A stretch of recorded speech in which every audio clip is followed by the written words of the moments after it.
Well, folks, we have got some huge news coming out of New Hampshire, the 2026 United States Senate race in New Hampshire. Incumbent Senator Jeanne Shahen announced she will not be running for re-election here in 26, making her now the third sit-in Democrat up for re-election in a relatively competitive state that will not be running now. Let's take a listen to the message that she just released about an hour or two ago.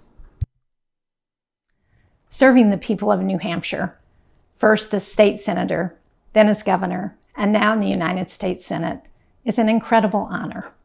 New Hampshire is where Billy and I chose to start our family, raised our 3 daughters, and now we're watching our grandchildren grow up. I ran for public office to make a difference for the people of New Hampshire. That purpose has never and will never change. But today, after careful consideration, I'm announcing that I have made the difficult decision not to seek re-election to the Senate in 2026. It's just time. To my remarkable and dedicated staff, and to all those who have partnered with us over the years, thank you. Together we have made a difference. Above all, thanks to my family, who have always been by my side. To my husband, Billy, who's been there through good times and bad. Our daughters, Stephanie, Stacy, and Molly, our sons-in-law, Craig, Ryan, and Hugh, and our 7 wonderful grandchildren. They're the best. There are urgent challenges ahead, both here at home and around the world. And while I'm not seeking re-election, believe me, I am not retiring. I am determined to work every day over the next 2 years and beyond to continue to try and make a difference for the people of New Hampshire and this country. I hope you'll join me in that effort. Okay, we get the point where she's going right here, but this now, like we said, makes her the third incumbent Democrat senator who is not running for re-election. That obviously started off with Gary Peters in Michigan, who initially announced that he would not be running for re-election in a very, very competitive state. And then Tina Smith, of course, announcing that she would not be running for re-election in Minnesota in 2026. As we know, Michigan and New Hampshire and Minnesota are in the top 4 targets for the Senate GOP fundraising arm. These are the seats that they are going to be targeting.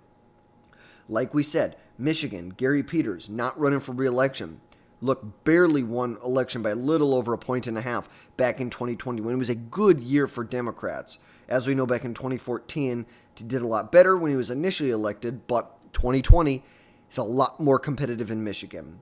Looking at Minnesota, you had incumbent Senator Tina Smith announcing she is not going to be running for re-election. We have 2 Democrats, Peggy Flanagan and the former minority leader, I believe she's from Edina, Melissa Franzen, who just recently jumped in the race about a day or 2 ago. And now looking at New Hampshire, where Jeanne Shahen obviously won re-election back in 2020 by a very comfortable margin in New Hampshire. This could open up a huge opportunity for Republicans.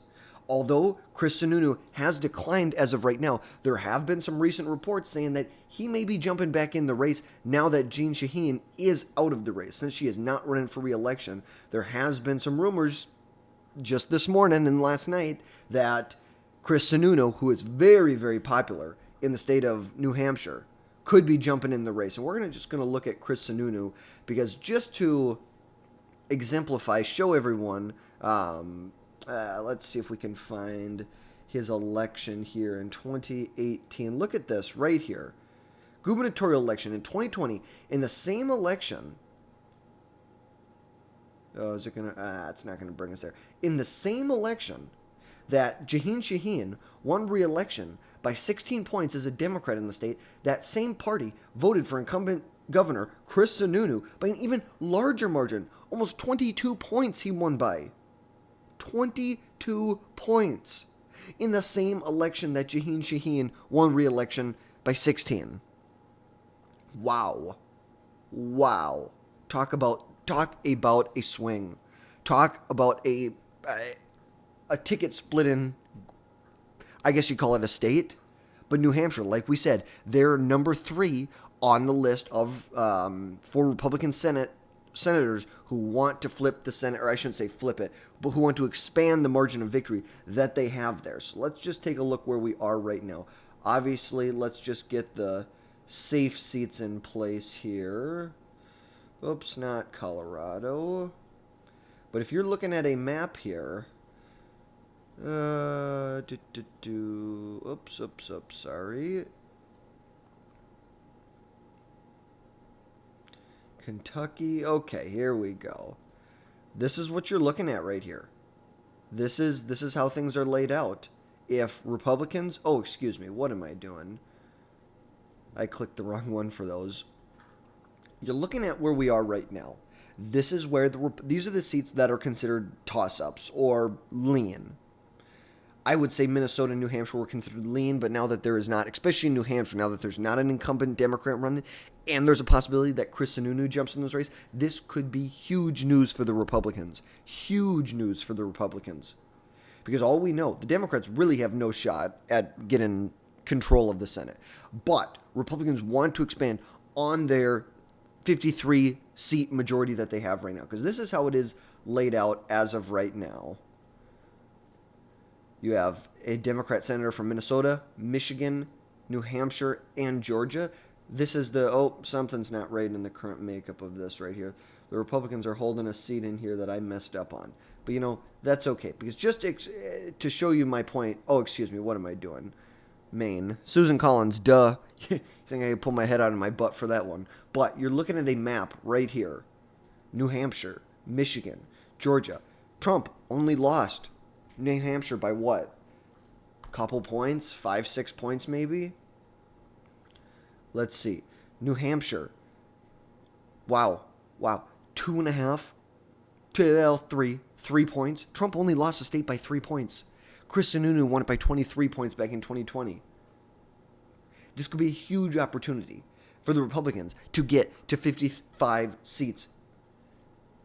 As we know, they could flip Minnesota. I see it's unlikely, but Michigan. Trump won Michigan by what? 180,000 votes. He won Georgia. He barely lost New Hampshire. 2 states, President Trump won in 2024. Democrat is up for re-election in the Senate. New Hampshire, that could get you to 56. Minnesota, 57. But even if you hold those two and flip these two, you're still at a 55-seat majority. So we have some huge news. Obviously, we're going to keep you updated as things, as more information comes out on this. Drop down below, hit that subscribe button. Make sure you never miss another video from us again in the future.